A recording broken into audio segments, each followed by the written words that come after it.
Unang beses mangyayari sa buong battling history. First time in the world. First time flip-top history. Flip-top history o first time in flip-top history.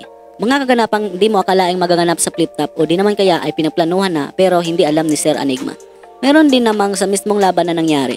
Malamang yung ibang ilalagay kong video dito about sa flip-top history ay maraming di magsasang-ayon dahil na rin yung iba ay hindi kasama sa kultura ng hip-hop. Ay masasabi ko pa rin unang nangyari sa flip-top at hindi na ito mababago. Marami nang naganap sa flip-top na sa tingin ko ay wala pang katulad o di naman kaya ay di pa nauulit simula nang nangyari ito. Kaya naman sa video na ito ay ibabahagi ko sa inyo ang top 10 flip-top history. At paalala lang muna, ang mga clips na napanood nyo sa video ito ay ayon lang sa abot ng aking nalalaman at kung meron man akong hindi na isama ay pwede kayo mag-comment sa baba at baka magawa natin ng part 2 ang video na ito. At doon po sa magpapa-shoutout ay nasa huli po ng video na ito kaya pwede po tapusin ang video.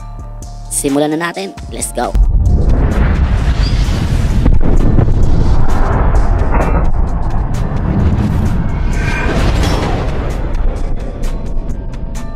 Top 10. Ang nag-iisang babae na finalist ng Isabuhay Tournament. Walang iba kundi si Luxuria. Hindi man siya ang unang babae na sumali ng Isabuhay Tournament ay masasabi pa rin natin na isang di inasahang magaganap para sa isang babae ang makaabot ang final ng tournament at hindi sa kanya hadlang ang pagiging babae para sumabay sa mga lalaki, lalo na sa mga veteranong flip-top NC ng liga. Ikaw ang first time ko, kuya.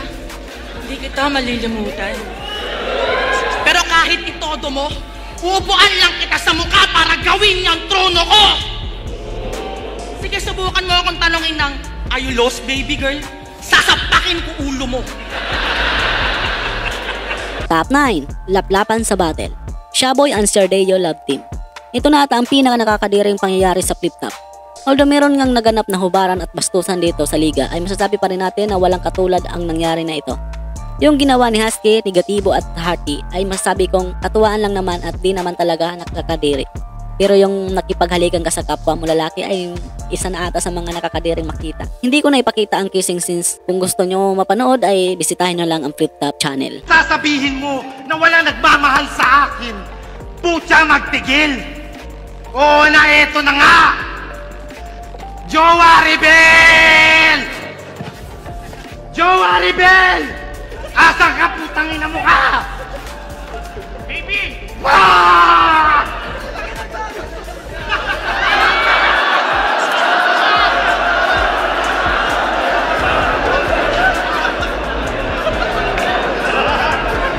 Sino na naman nangaaway sa'yo? Eto eh!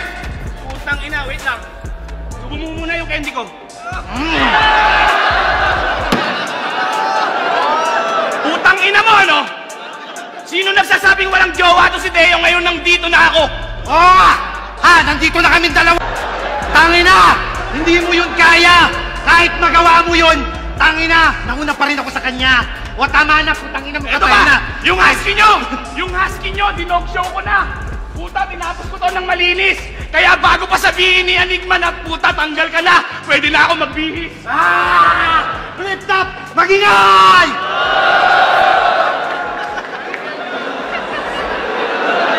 Top 8. Pinakamaraming views na rap battle sa buong mundo. Walang iba kundi ang Looney Abra vs Shiggy Smugglas.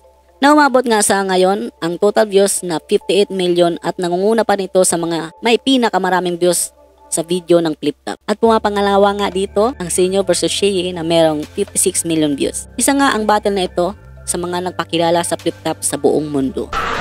Oh, Team LA, ang self-proclaimed hari ng tugma at isang nagmumulti na bakla, bibigandang hari ng tugma! Congrats, tol! Lupit naman ang katandem mo. Kano na lang pera mo? Isang mayaman na gustong sumikat, Sikat na gustong yumaman. Give and take!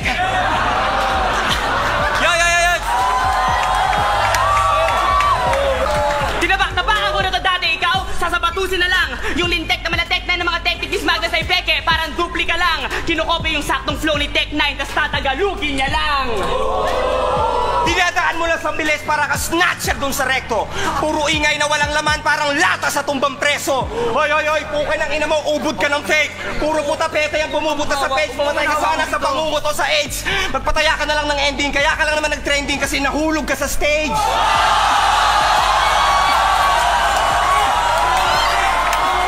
Number 7. Nahulog sa stage. At speaking of Smaglas, Hindi natin may pagkakailan na isa din siya sa mga dahilan kung bakit naging matunog ang rap battle at Flip Top. Marami ding mga kabataan ang kilalang kilala siya at iniidolo dahil sa kanyang pagsikat. At speaking of pagsikat, isa nga ang pagkahulog niya na ito ang naging isa sa nagpasikat sa kanya. Dahil na rin sa malikot pag mag-rap, kaya di niya namalayan na nasa tabi na siya ng stage. Kayo, may kilala ba kayong Flip Top MC na nahulog sa stage? Kung ano man ang meron ako sa nakaraan ko, di yung kasiraan. Ang tawag doon partida sa pagiging rapper mo. Kung paano mo marinig sa mga nagra-rugby lang dati ang mga di pinangaral ng mga magulang sa iyo at teacher mo! Simpleng pang-contest ka lang naman dati. Naging pang-latest ka. First time mo piso na nangyari yun.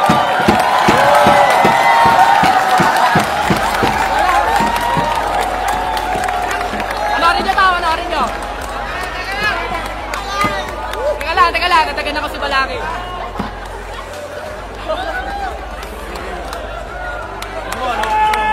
Okay, isa pa.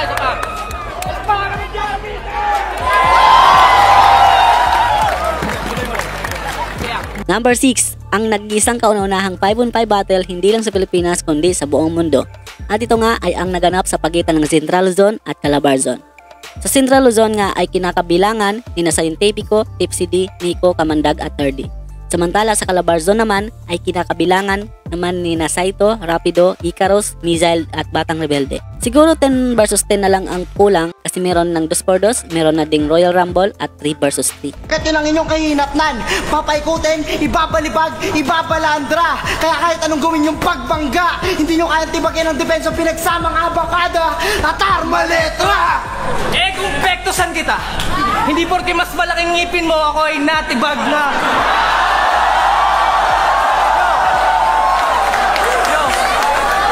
Hindi porke mas malaking ngipin mo ako ay nasindak na. Total mukha kang panggatong, dapat lang na matibag ka. Nilabanan mo si Vice Ganda o di ba natibag ka? Kaya paano ka manggugulpi ng kalabaw kung kabayo nga binatibag ka?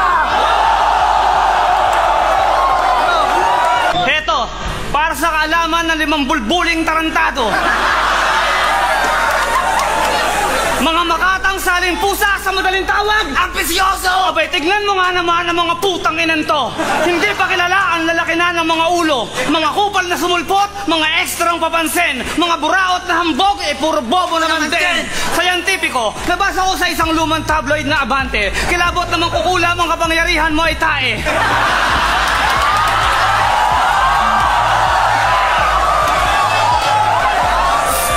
Nico! Akala mo kung sinong magaling, akala mo kung sinong matibay. Mula noon hanggang ngayon, pakainin pa rin ang nanay. Tipsy D, ang payatot na toko na mukhang tinamaan ng kidlat. Nangarap maging tao kasungyari sa burat. Huwag mo nga akong astahan na parang ganap kang veterano. Putang ina mo toko, gusto mong pakuwang kita sa ulo. At syempre dahil umabot ka sa part na ito, at kung bago ka lang nakapasyal sa channel ko, ay nanyanyan muna kita na mag-subscribe at pakihit na rin ang notification bell para lagi kang updated sa mga bago kong ilalabas na mga video tulad nito. At syempre, papalo at like na rin ang ating Facebook page. Nag-upload ako doon ng mga content about sa hip-hop at Flip Top. Maraming salamat at magpatuloy tayo. Top number 5, ang pagbawi sa panalo o tinatawag na veto. Bago naman naganap sa PSP ang pagbawi ng boto, ay si Sir Enigma muna ang unang gumawa nito sa Flip Top. Dito nga sa laban ni Plaridel at Slackwon na nakitang-kita naman kung sino dapat ang panalo sa kanilang dalawa. Sabihin na natin na mas malakas yung round 1 ni Slackwon kay Plaridel, ay di pa rin yon ang maging basyahan para manalo si Slackwon dahil na rin sa nag-choke siya sa round 3 niya. At mismo nga sa Enigma ay napasabi na lang na meron talagang bias sa hurado. But it doesn't matter. It doesn't matter. Di ako takot sa payasong nangangalkal. It doesn't matter. Di ako takot sa payaso sa imburnal. Pennywise.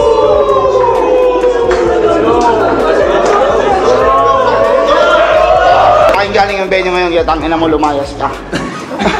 Teka lang, boss. Pwede ka na mag-choke, talo ka naman.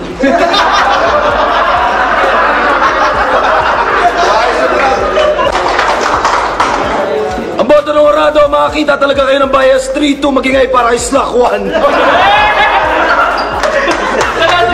Oh, sabi nila eh.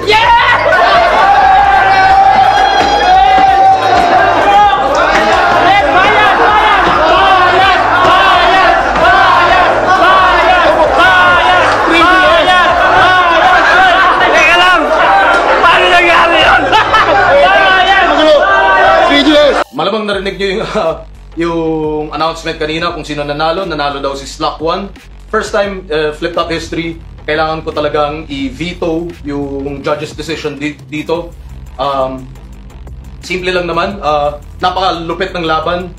Kung ano man yung judge's decision kanina, ibabalik rin na natin. Ang nanalo sa laban na to, si Plaridel. Kaya mag-ingay para sa kanya at enjoyin nyo pa rin yung laban nilang pareho. Napakagandang style clash. Top number 4, ang ginawang history ni MZite sa flip-top. February 28, 2014 nang maganap ang elimination ng tryouts. At dito nga ay nagkaharap sina MZite at Lil Jon. At pareho nga silang nag-champion. Hanggang sa umabot nga sa 2x2 2017 at nag-champion ulit sina MZite at Shernan. At nitong 2020 nga ay naging champion ulit si MZite sa Isabuhay Tournament.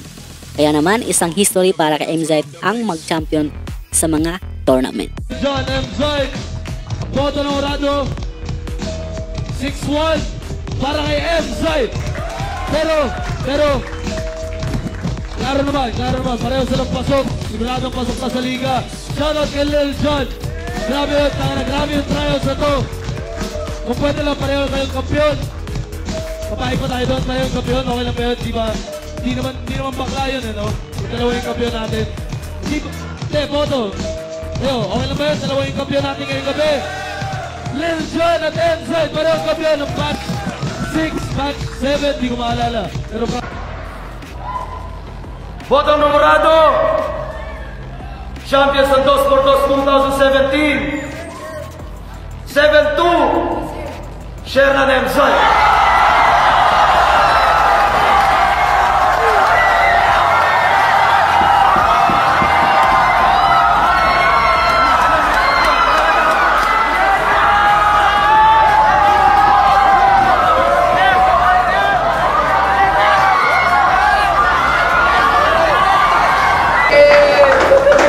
Congrats sa kanilang pareho. At syempre, nalugto namin to. Ang boto ng Orado, 6-3. Mananalo ng 100K. Mag-ingay tayo lahat para kay MZite.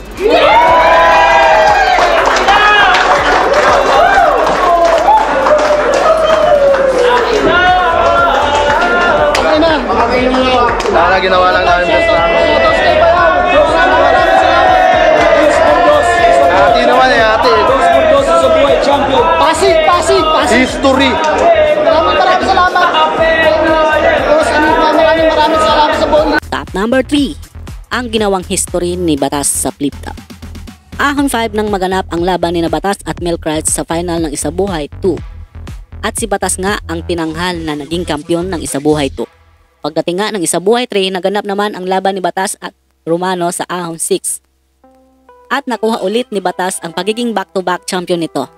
Sa ngayon siguro, malabong may makapantay dito sa ginawa ni Batas, lalo pat marami ng mga battle MC ang mga malalakas ngayon sa taon na ito. Ang boto, 7-0. Mananalo ng 100,000 pesos. At champion ay sa Buhay Tournament 2. Mag-ingay para ay Batas. Bob Shelfer, Wagwan Sabu, the Manila Crimes. ang boto ng Orado, 8-0. Back-to-back champion. Mag-ingay para kay Batas. Sa Buhay Champion 2015. Shoutout kay Romano. Top number 2, ang undefeated na MC at may pinakamahabang win streak sa flip-top. Walang iba kundi si Mot. Mapahanggang sa ngayon nga ay wala pang nakakatalo dito kay Mot. Marami na nga siyang tinalo na malalakas na battle MC at sumali pa nga ng Isabuhay. Sa ngayon nga ay may record itong si Mot na 13-0 at siya pa ata ang may pinakamahabang win streak ng flip-top. At hanggang sa PSP nga ay naging champion din ito laban kay 6-3.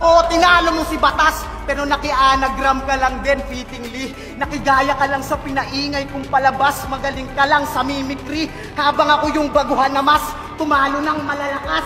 Sa buhay killing spree, kaya ako ang tunay na Benji Paras, Rookie of the Year plus MVP.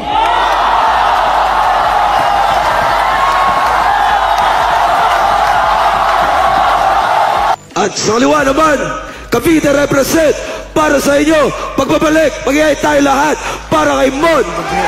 Bilang isang espiyang nakamata, kaibigan mo kung galing din sa baba. Malasakit para sa akin ang magbigay babala. Alisin ang pangamba, ako ay bumuboses lamang pero di kakanta.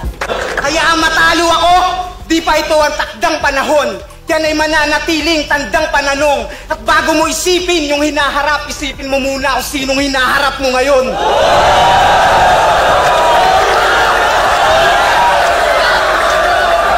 Para sa ating top number 1, ang sagupaan ng parehong most viewed battle MC ng Flip Top. Ito nga ay sina Shernan at Sinyo. Napakalaking karangalan ito sa kanilang dalawa, lalo pat most viewed ang kanilang naging parte hindi lang sa Flip Top kundi sa buong mundo. Sa kanan ko, Pampanga represent para sa inyo, most viewed battle MC sa buong mundo. Mag-ihay tayo lahat para kay Sinyo. Do or die, hindi ka dapat maghintay, so move and try. Sa'yo nakasalalay kung magtatagumpay. Always aim high, rise and fly. Huwag ka nang umasang merong magbibigay. Do it by yourself, dapat DIY, dapat DIY. At sa kaliwa naman, Muntinlupa represent para sa inyo, number 2 most viewed battle MC sa mundo. Mag-ihay tayo lahat para kay Shernan. Di mo ko kaya, ano man ang iyong iba to. Di mo ko kaya, di kaya nila iba to. Di mo ko kaya, di ako mahinang nilalang. Wag mo ko bastang nilalang, kung ikaw din naman. Tapos ang video natin ngayon ay shoutout muna sa mga to. Maraming salamat guys sa inyong suporta at enjoy watching lang. Hanggang dito lang guys yung video ko sa araw na ito at maraming salamat sa inyong panonood at sana ay nag-enjoy kayo. Siguro makakagawa pa tayo ng iba't ibang part ng video na ito. Marami pa pong ilalabas ng mga video about sa Flip Top at hip hop. Paki-abang-abang na lang po. At syempre don't forget to like this video para naman may pakita ni YouTube sa iba pang manonood. Maraming salamat guys sa inyong suporta at hanggang sa muli. Peace out.